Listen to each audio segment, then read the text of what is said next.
Қайырлы күн баршаңызға. Менің арнама қош келдіңіздер. Бүгін мен сіздерге осындай керемет болып шығатын құймақтың рецептімен бөлісемін. Бисмилля деп бастаймыз. Ыдысымызға сүтімізді құямыз. Су қосамыз.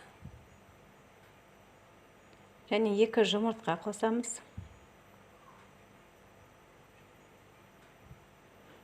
3 ас қасық қант қосамыз.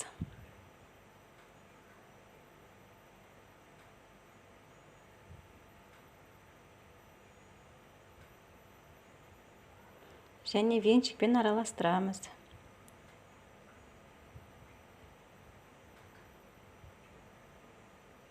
Рецепті описанияда қалдырамын.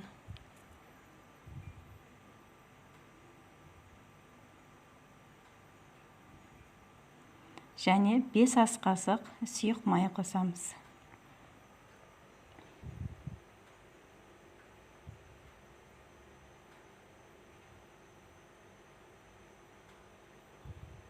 Венчикпен араластырамыз. 1 шай қасық ас содасын қосамыз. Араластырамыз.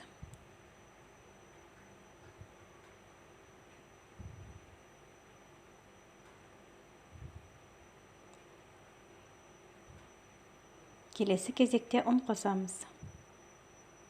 Ұнымызды аз-аздан қосамыз және електен өткіземіз. 5 ас қасық ұн қостық.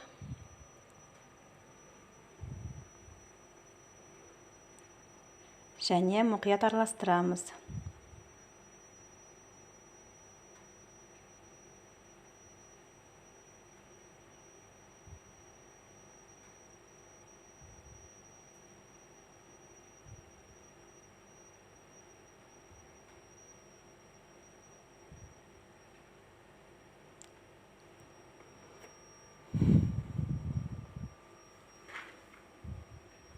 Келесі 3 ас қасық ұн қостық тағы да.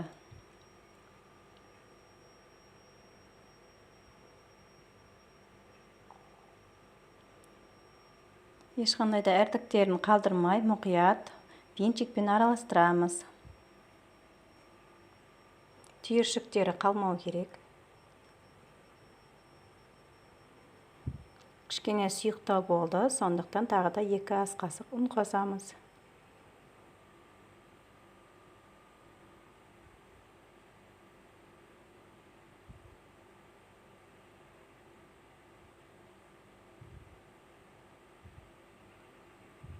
Жақсылап араластырып алдық венчикпен.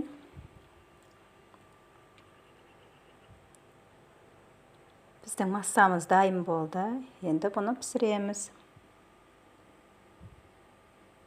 Қызып тұрған тәпемізде пісіріп аламыз. Біздің құймақтарымыз бірінші жасағаннан шығады. Менде бұл біріншісі.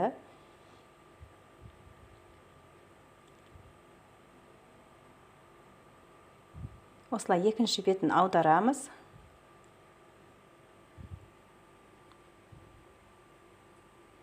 Және мінекей осылай болып шықты. Ал енді екіншісін жасаймыз.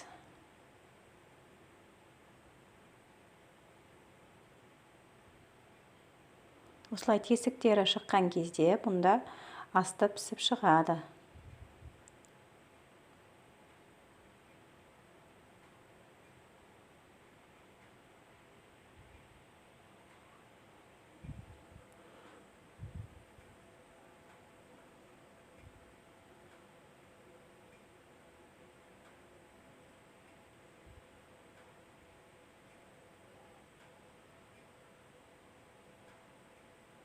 Неге пісіп шықты. Ал енді мен сіздерге екінші ыдыспен де пісіріп көрсетемін.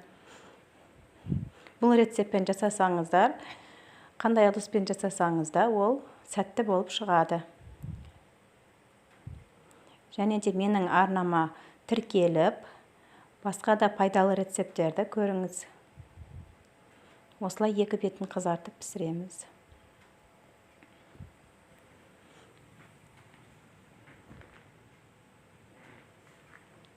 Мінекей осылай болып шықты екінші ыдыста да. Және де осылай барлығында пісіріп аламыз.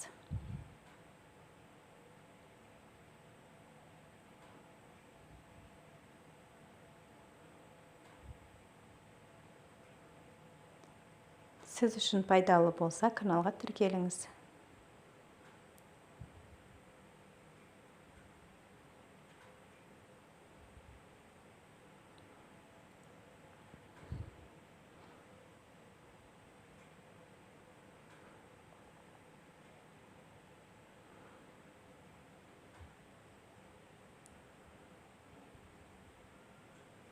Барлығында осылай пісіріп аламыз.